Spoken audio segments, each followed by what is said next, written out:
Assalamualaikum warahmatullahi wabarakatuh. Apa kabar semuanya? Semoga sehat selalu, dilimpahkan rezekinya dan pastinya tetap semangat. Pada kesempatan kali ini saya akan menjelaskan materi filsafat hukum Islam, yaitu sifat dan karakteristik hukum Islam.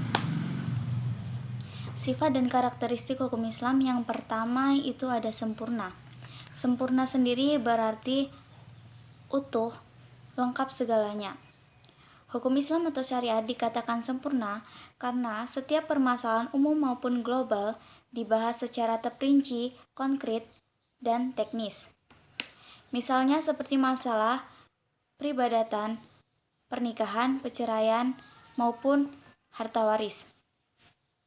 Dengan demikian, syariat Islam dapat menjadi petunjuk universal dan juga dapat diterima di semua tempat dan berlaku sepanjang masa. Sifat yang kedua yaitu elastis. Masuk dari elastis di sini yaitu dapat diubah bentuknya dan dapat pula dikembalikan ke bentuk asalnya, lentur atau luas. Cakupan dari elastis di sini yaitu dalam bidang hubungan manusia, baik jasmani maupun rohani, dan hubungan manusia terhadap Tuhannya, hubungan antar sesama manusia, dan hubungan mengenai kehidupan manusia di dunia maupun akhirat. Hukum Islam ini dibahas dalam bidang muamalah, ibadah, jinayah, siasah, dan bidang lainnya.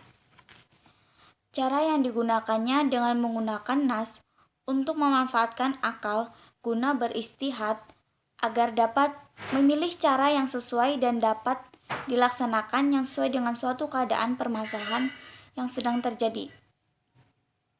Sifat yang ketiga yaitu universal.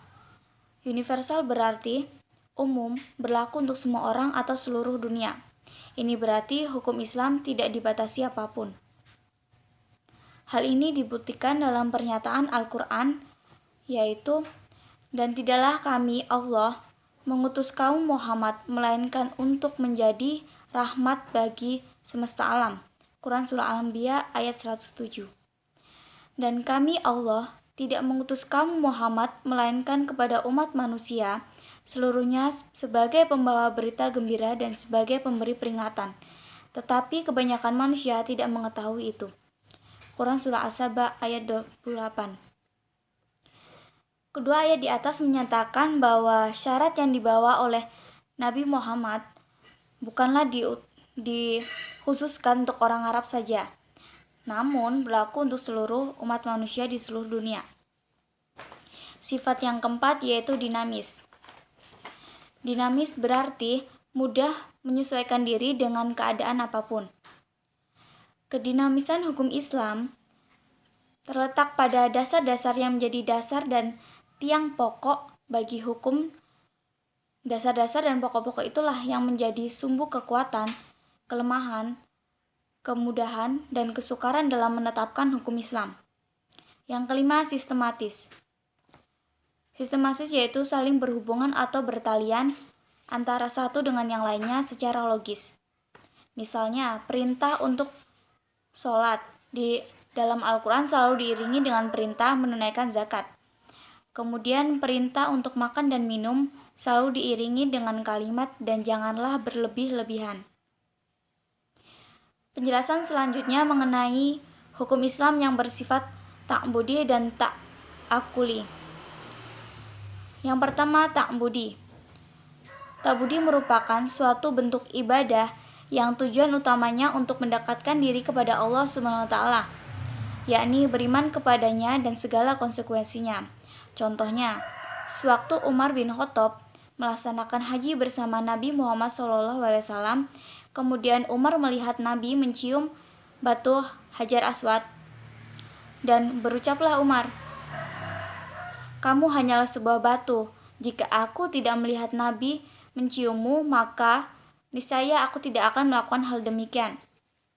Selanjutnya yang kedua, ta'akuli. Ta'akuli berbentuk dalam bidang muamalah, sehingga ta'akuli bersifat duniawi, yang maknanya dapat dipahami oleh nalar dan rasional. Maka manusia dapat melakukannya dengan bantuan nalar dan pemikiran manusia. Ilat dari muamalah yang bersifat ta'akuli dapat dirasionalkan dengan melihat adanya maslahat dan kemudaratan di dalamnya. Misalnya, sesuatu yang dilarang karena ada kemudaratannya, dan sesuatu yang diperbolehkan atau dianjurkan itu karena ada kemaslahatannya. Mungkin itu saja penjelasan dari saya. Sekian, terima kasih. Wassalamualaikum warahmatullahi wabarakatuh.